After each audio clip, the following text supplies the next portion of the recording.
Today we have Phil Hornby, who is a product coach, and I will leave it over to you to introduce yourself. Great. Thanks for having me here, Chris.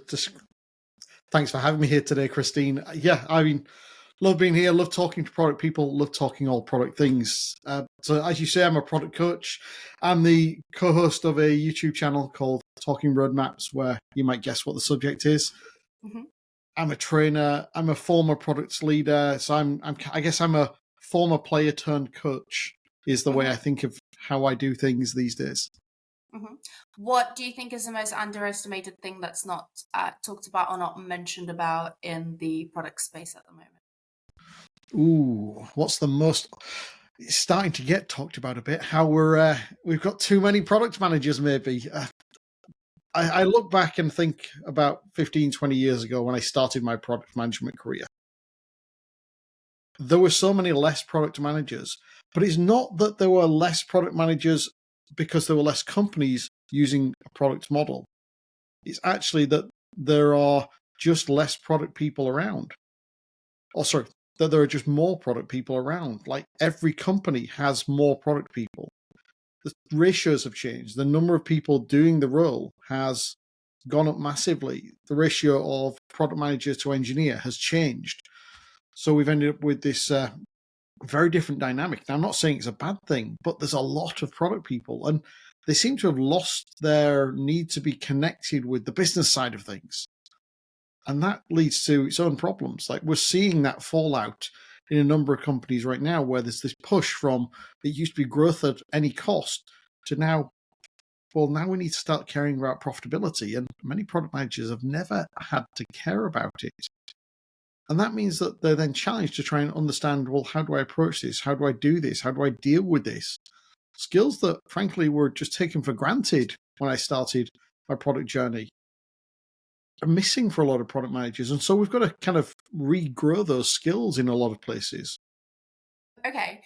In terms of your, what do you foresee future trends within the market space for product managers? Like, I know there's people saying that the industry is like tough at the moment and it's tough to get a job. Like, what kind of insights do you see in the next year or so within the product space? Well, I think kind of following on from our previous answer, I think an increasing focus on commerciality and that commercial understanding is going to be there. Mm-hmm. Maybe we'll have slightly less product managers in each company. There's a bit of a kind of a bit of fallout happening at the moment. Yes, there's been the kind of this huge kind of, shall we say, reshaping, resizing of many companies. I mean, it's in some companies been in the media has been overhyped in some ways. But I think it's a rebalance. It's a natural thing. Yeah? Everything moves in pendulums. It starts at one extreme, it goes to another, and it oscillates back. And I think we're at one of those oscillation points where we're going from maybe companies were well capitalized, they didn't have to worry about profitability so much, so they hired lots of people because they were taking advantage of all that growth opportunity.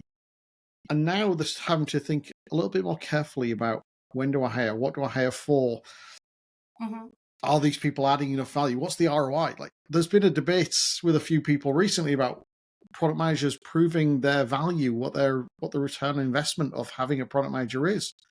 Mm-hmm. That was never a debate earlier in my career. We owned the profit and loss quite often. We knew how much value we were creating. We could demonstrate it easily. But it seems to be a lost art now for many product people. Mm-hmm. I agree. I have a background in marketing, and I think what I wasn't when I started my career journey was taught is to highlight the ROI delivery. So if we present your marketing strategy, and then you talk to the companies about their perceived risks, and then how you can obviously improve that competitor analysis, then it's like a no-brainer. You would get the job, right?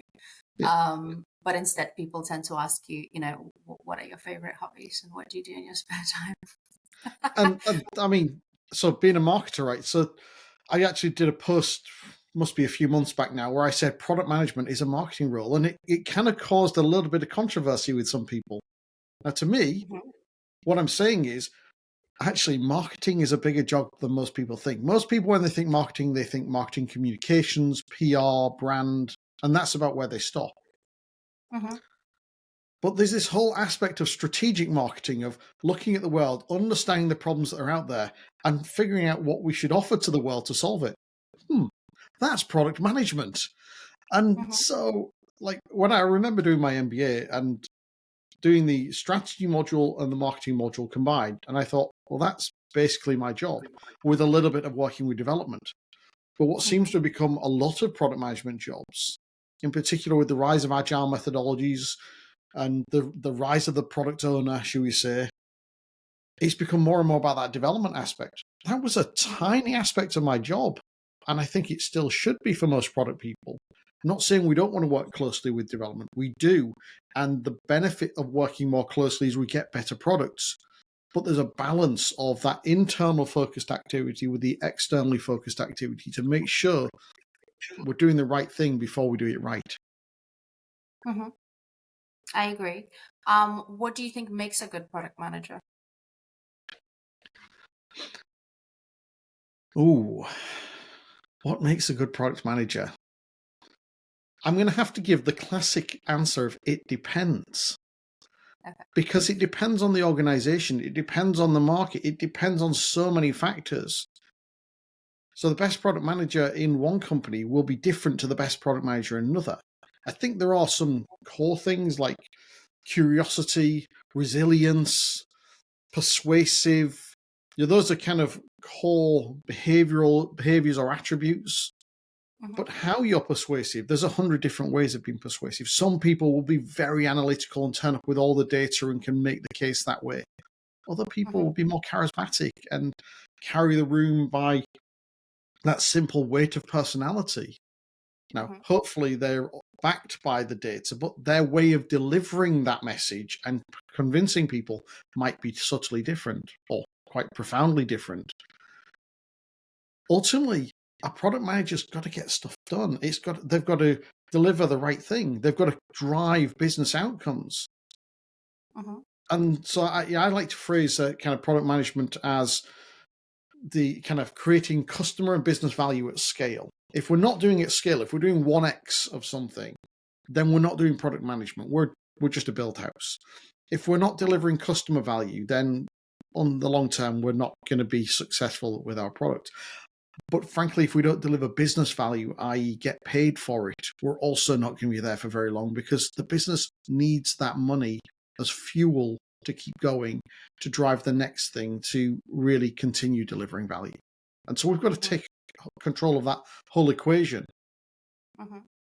What advice would you give to product managers who want to take more control over their role in deliverables, but initially get burnt out because obviously they aren't always responsible for delivering all the job roles that they have to liaise with, because they're not always the ones doing the job, they're the ones managing the outcomes and the product map, and they get burnt out? What advice can you give? Because I think there's a lot of talk in the industry about the product burnt out. I'm wondering, is this a personal question as well? Maybe. I had a job interview and somebody said, what is it that you think you're not going to enjoy about the job? And then we kind of dropped it down to something. I was like, the fear of the unknown. And they're like, that's how you get burnt out. And I was like, I did. And then we both laughed.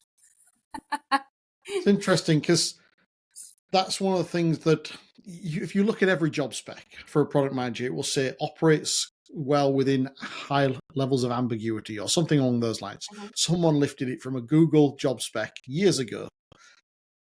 But the reality is we're operating in an uncertain environment. Product management, I guess another view to what I gave earlier, is that it's about risk management. It's about trying to take out a load of that ambiguity, a load of that risk. But we operate in an environment where there is a lot, and we're trying to drill down. Right now, there's a lot of ambiguity. What's 3, 6, whatever months out, and the things we're delivering, we've driven out that ambiguity. We've driven out that risk. We've figured out, and knowing that you're going to work on things that will help you get to that answer is the key to me. It's like, I don't need to have the answers for the things that are 3, 6, 9 months away. I might have a point of view, but I need to know that it's a process I'm going to work through. And I know the word process is an evil word to some people. It's how we work. That's all I mean by process. And it might be a big P process written down formally. It might just be your ways of working, your approach to things. But that's what we do as a product manager. We kind of identify those risks. We identify that ambiguity and we work through it. But it's not for everyone. That dealing with that ambiguity, knowing that I'm going to deal with it and I don't need to deal with it now, is part of, I guess, the mindset that product people have to be cool and be relaxed about the career. What do you think makes a good leader within the product management environment? I really can't give it depends as another answer, can I? But that's what I want to say. What would I say is a good leader? In the ideal scenario, there's someone who creates a trust-based environment. They create psychological safety. They empower their teams. They make it so that their teams bring the answers, and they're really a facilitator for things. They make things work. Like, I remember going to strategic offsites every year as a product leader. And generally the leaders there feel like they have to come up with a strategy because that's the offsite. That's the purpose of the meeting. Often they don't have the answers. They don't even have the insights. So my approach was always, well, the week before, let's go and talk to my team, or probably the month before in reality, but lining my team up to turn up with answers so that then I went in an informed position. Like, this is what we know about the market. This is what we think we should be doing. These are the insights that back it. 99% of the time, the strategy that came out was what me or my team, me when I was outside of the room, and what my team when they were outside the room proposed, because it was founded on some good thinking. And basically, I ended up just being their mouthpiece. I was representing my team. There were times when decisions needed to be made. And 99% of the time for me, it's like, well, that's the person closest to the decision. They should make it. Sometimes I had to represent their decision as mine and go into a more senior room and do it. But the point was, unless I have a fundamental reservation with it, then that's what I'm going to do, because they're the ones who are at the coalface and therefore in a better position to make that choice.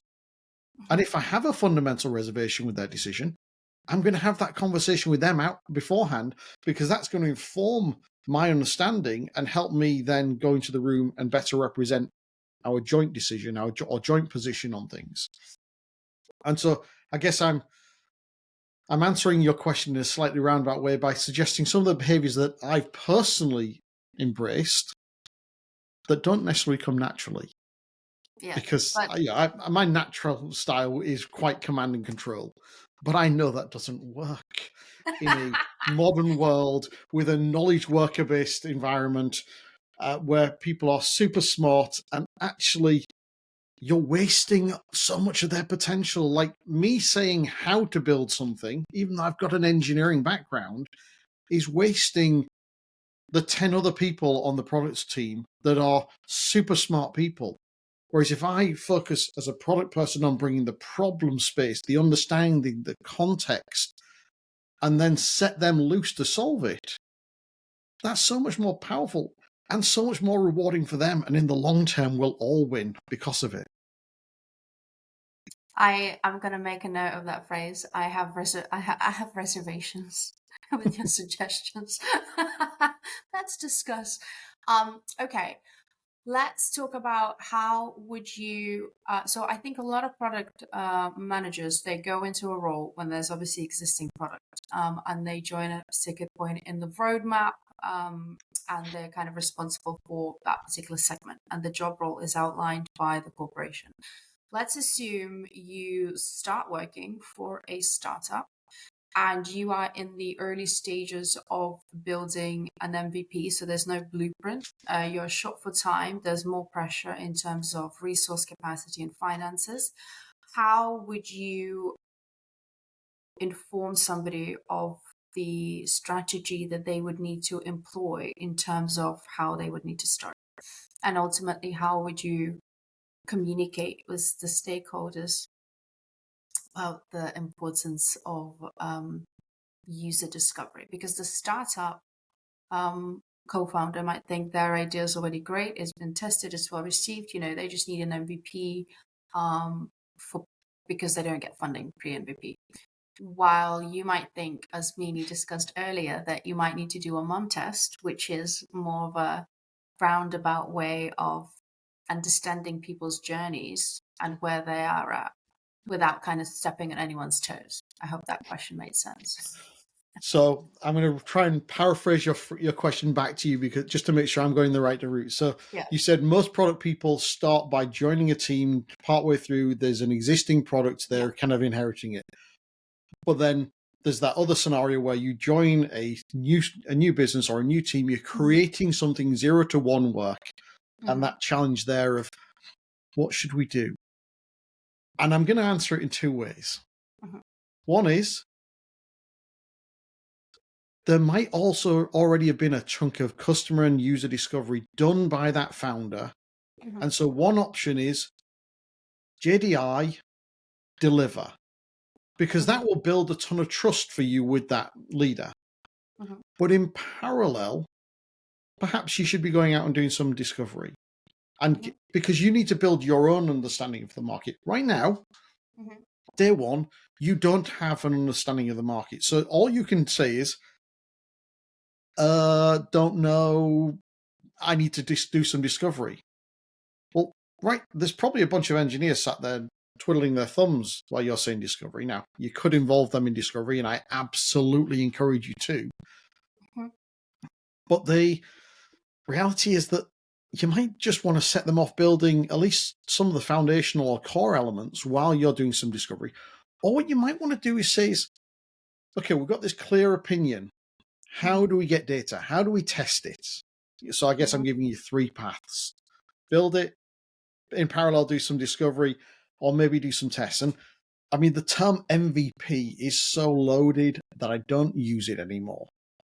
If you look back to the original literature, Eric Ries, who kind of really popularized the term, talks about it as being the smallest thing to learn.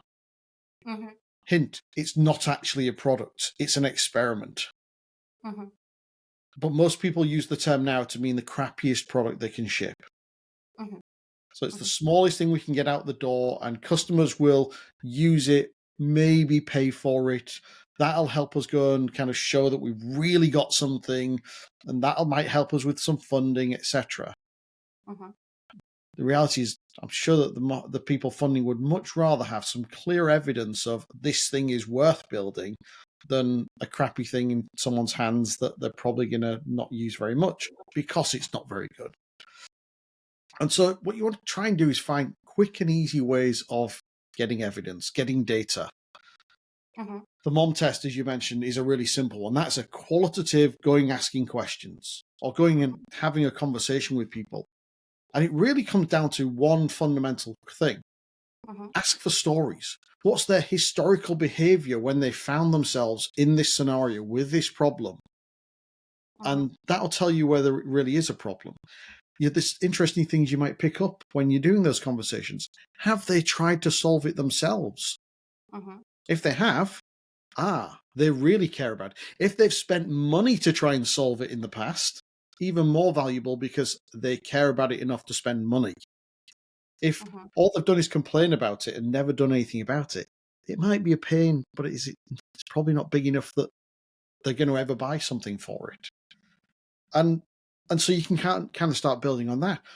Other simple examples are landing page tests. Like you put a value proposition statement on a website, one page with a few graphics, a few bits of text, and you create a Facebook ad. You drive some traffic to that landing page and you get people to give you their email address.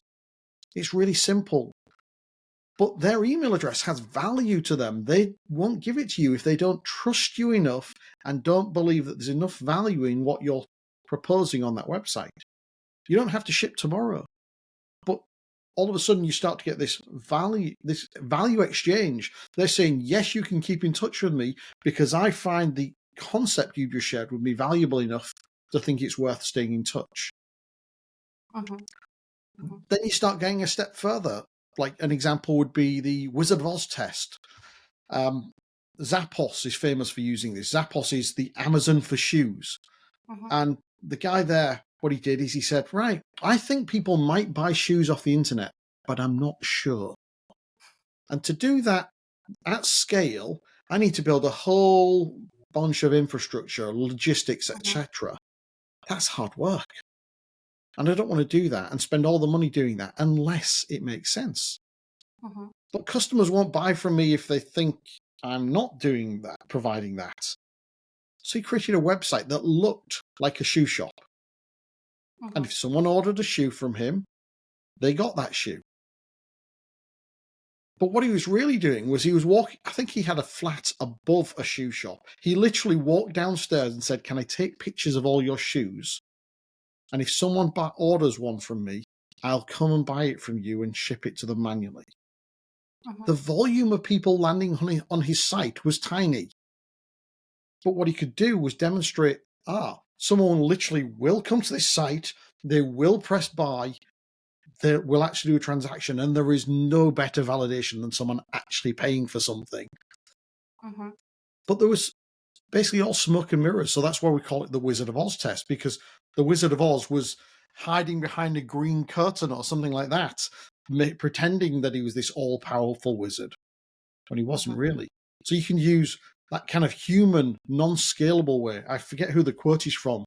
Maybe Paul Allen from Y Combinator. Do things that don't scale before you do things that scale. They're, Mhm. they're more cost in the moment, but in the long term, they're lower cost. Okay. Who is the most interesting people that you've interviewed? Because I know that you also have a podcast. Who has been your favorite guest so far and why? Oh, you can't ask me to choose my favorite guest. Well, you don't have Um, to name their names. You can just say, we've discussed X, Y, Z. Probably, I'm going to go for the most recent one simply because probably recency bias. But John Cutler was on recently, and he's a big thinker. I sat there in the conversation and thought, I can just about keep up with you, John, but you've given this so much more thought than I have in some of these areas, and it's like epiphany after epiphany after epiphany. But Mhm. I mean, Bruce McCarthy was awesome. C. Todd Lombardo was awesome. Who else? Marty Kagan was awesome. One of my two of my favorites actually, though, were right the very first two people that we had. It was Jana Bastow from ProdPad and Daniel Elizalde, who's a clean tech and IoT specialist. And every conversation ends up being just super fun because there's another facet. We've anchored on roadmaps as a subject, but Mhm. every single time we end up with a different conversation, some new insight coming out of it. And we're like, I think we've got 50 or 60 episodes recorded, about 45, 50 that have been published. And we're still learning things from it because there's so much nuance to product work. Mhm. Okay, that's interesting. Um, if someone doesn't know what a product coach is or product consultant, how would you inform them, or what is it that you do and how you bring value? So the best thing would be get in touch on LinkedIn. You'll just find me as Phil Hornby on LinkedIn and book a chemistry call. Like that's literally the best way I know how to get the point across to people is come on a call. It's a free session. We will first understand your challenges, understand if we've got any rapport, how do we get on. There's a phrase in coaching, everybody's coachable, but not necessarily everyone's coachable by you, which Mhm. is cool. Everyone has a different dynamic. If I haven't yet found that the rapport's not been there with a coach you have spoken to, but I'm absolutely open to that possibility. And if it's not, or the challenges aren't something I can help with, I know a ton of other product coaches I can refer to. We talk about the costs, how it works, that sort of thing. But fundamentally, the most important bit is at the end, we actually do some real coaching so people can experience it.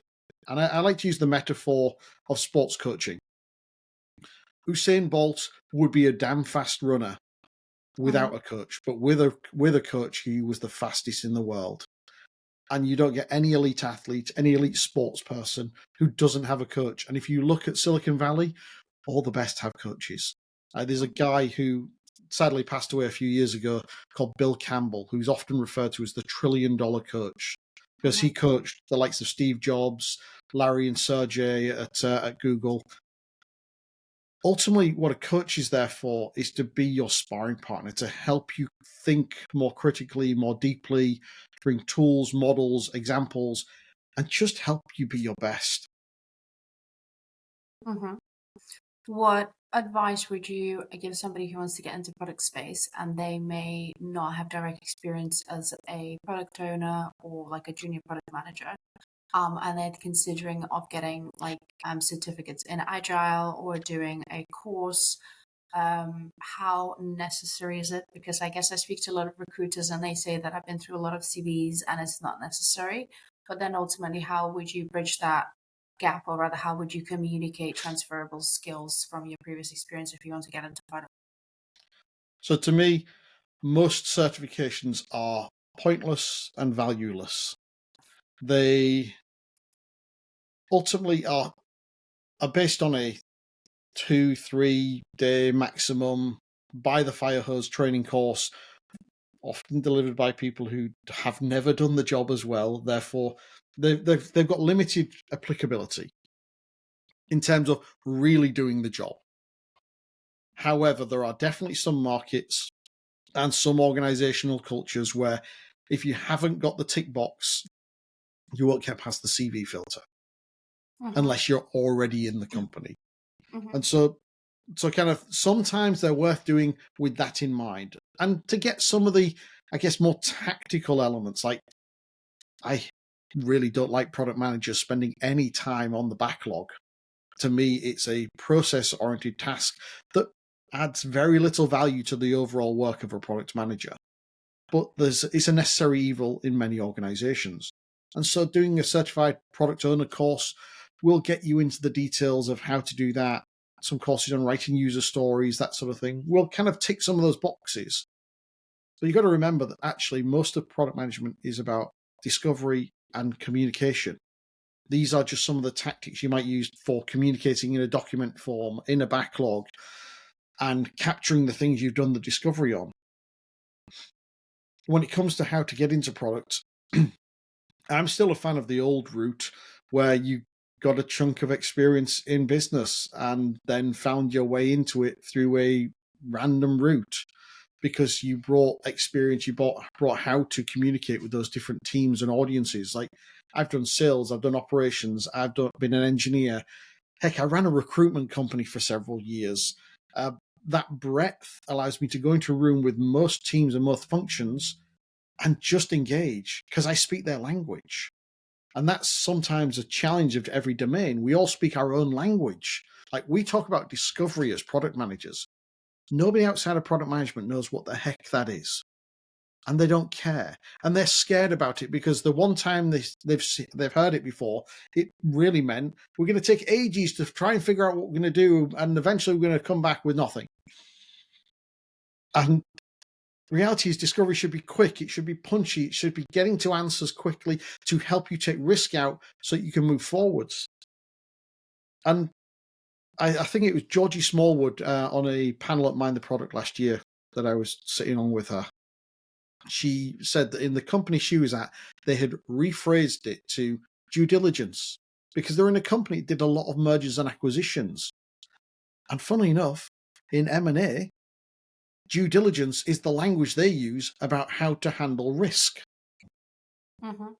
Discovery is our term on how we handle risk. And so sometimes language can be that barrier. Do you think how well a product is made overall contributes to a company's evaluation? So it's evaluation or it's valuation? No, I guess so let's say you have to evaluate business. Obviously, there's not enough exact science as well, but a lot of tech companies they obviously have a product aspect to it. So how far do you think it contributes to the overall valuation of the company? So I think the quality of the product and therefore the value the business delivers has a huge impact, especially for a product-oriented business or a technology-powered business, shall we say. But there's a reality. Customers pay the most for the best marketed product, not the best product. And those two can be quite closely coupled if you do it well.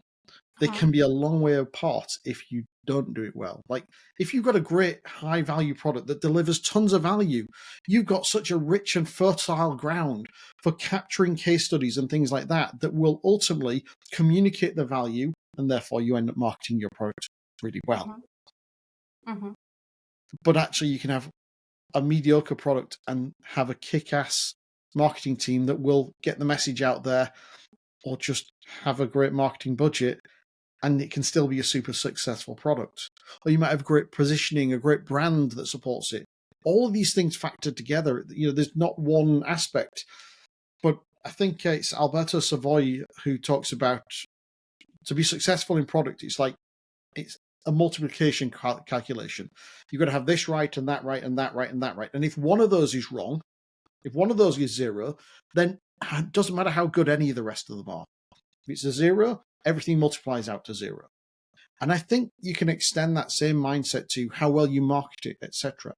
Yes, you've got an okay product, but great marketing, you're going to get you're going to sell well. That's going to lead to a successful product, a successful business. If you have a great product and great marketing, you've got a multiplication of them both going together.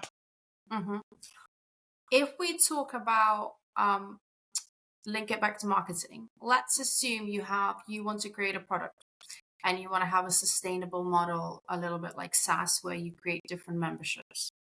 How do you identify the pricing structure, or how do you inform yourself of what type of pricing structure you want to have, and kind of decide on within a membership aspect of the product? So first, you've got to understand what's the value drivers. I mean, so there are many pricing models, right? Cost plus, skimming, penetration, etc. But we tend to try and think in terms of a value-based pricing model in most SaaS products these days. Because frankly, cost plus doesn't make sense. The direct cost of a SaaS product is pretty low. Most of the cost is the creation, the development of it. But the operational costs are pretty low. And so thinking in terms of value makes far more sense. And then you've got really three levers to think about. What's the usage metrics? What's the pricing metrics? And what are the value metrics? And if those three are all in unison, that is so much easier. But they're not always. And so trying to figure out that out, I'm literally about to kick off a pricing project next Wednesday afternoon. And I'm fairly confident I'm going to be talking about usage and pricing metrics in that particular one. And we're not going to get to the value-based until the second project with that client. But it's an interesting challenge of most product people have never even touched pricing. There's a ton of tools out there, like Van Westendorp pricing is a classic example to understand people's willingness to pay. And there's different positions you can take in there. Do you want to be the premium high-cost provider? Maybe therefore puts you towards the high end of the acceptable range, but you're going to sell less volume? Or do you want to go for a volume play? You've got a strategic aspect here. You might have a brand aspect. I remember in a previous life, I worked for a company that had a premium brand, 43 billion euro company. I identified business opportunities that were potentially worth billions, but they were low cost, high volume, potentially low end, and therefore not very premium offerings. I knew it wasn't even worth proposing them in the business because they'd be looked at as not fitting our portfolio, not fitting our ethos, and the potential of the impact on the overall brand. Like if all of a sudden you bring your brand position from up here down to here, all those other things that we're making 43 billion euros on might get depressed because we're not able to command that price premium anymore. And so it's such a complex kind of landscape to try and understand. I generally encourage people to do the research. It comes from a lot of initially qualitative research and ultimately then some quantitative stuff like Van Westendorp. But I really like Steve Blank's simple approach to this, in particular in the B2B space. When you're having a conversation with the CEO or the CFO or whoever else you're talking to. You ask them if it was free, would you take the product today? If the answer is yes, it's okay. We're probably addressing a problem. Then you say, but that's not the reality, and you pick a really large number. If it was $1 million a year, would you still take it? And invariably, it's kind of a no. And then you have to just practice silence. You sit there and you wait. And they think. And after about 20, 30 seconds, they come back. I couldn't possibly imagine spending more than $100,000 a year on this. Boom. We know their price. Now that works in B2B, potentially. It doesn't work in B2C. And what you're trying to do is get a feeling for value. One of the simple examples we used to use at another business I worked in was we always ran a pilot for every customer. There was a ton of value we delivered, but there was one particular cost saving we could drive for them. And so we ran a pilot on, say, an estate of 20, whereas we might be working with 10,000 units. These were vehicles we were tracking. We were going to save them fuel. Mm-hmm. And we ran that pilot. We then took the stats from that and fed them into an ROI model. We showed them how much money we had the potential to save them by changing behavior. And funnily enough, our price to them was probably 1/10, 10% of that saving. It became a no-brainer. We were basically working on an expansion of wallet approach. We will save you $1 million, and it's only going to cost you 100,000. Like, why wouldn't you do that? It's a clear sort of business decision because you're helping them whilst getting paid. And so there are all sorts of approaches and tactics like that to really showing the value. And that's really what pricing comes down to. It's like people will pay for the value they're going to get from it. Mm-hmm. Okay. I'm pretty sure that we're conscious for time, so I have one last question. What is the book that changed your life and gave you that aha moment? Oh, well, those are two quite different answers. Okay, The give book us that two changed. books. So the book that changed my life was a science fiction novel called Decision at Thunder Rift. But I was 17 years old, and at that point in my life, I hadn't chosen to read a book for 10 years. I'd only read what I was forced to at school. So it changed my life because it got me reading. It inspired me to read. And as you can see behind me, I'm now an avid reader. In terms of, let's go for my favorite product management book, or the favorite book that I always recommend to product managers, it'd be this one here. Sense and Respond by Jeff Gothelf and Josh Seiden. It's not the classic one that everyone recommends of Inspired, but I think it gets the mindset of that experimental approach, that seeking to understand across in such a strong and powerful way, that it's always the one I recommend. Okay, that's brilliant. Well, thank you so much for joining us at Product & Co. I will link your LinkedIn in the description below on Spotify. So if anybody wants to find you and get in touch with you, they will be able to do that directly through LinkedIn. Is there anything else that I haven't asked you that you want to mention? My favorite question at the end as well. That comes from Steve Blank, by the way. What would I say? Well, don't be afraid of trying stuff, I guess, is probably the key point message I'd get to product people. Failure is the thing that a lot of people are scared of. And people talk about failing fast. Never fail is actually my answer. But that's not about not trying things that could fail. It's about making sure you learn. If you learn from it, you didn't fail, you learned. If you fail to learn, that's the day that you fail. Okay, that's great. Well, thank you so much. And that's all we have time for today. We look forward to seeing where your career will take you from here on. Great. Been an absolute pleasure, Christine. Thank you. Okay, I stopped it, but don't log off because it needs to upload. It's got one.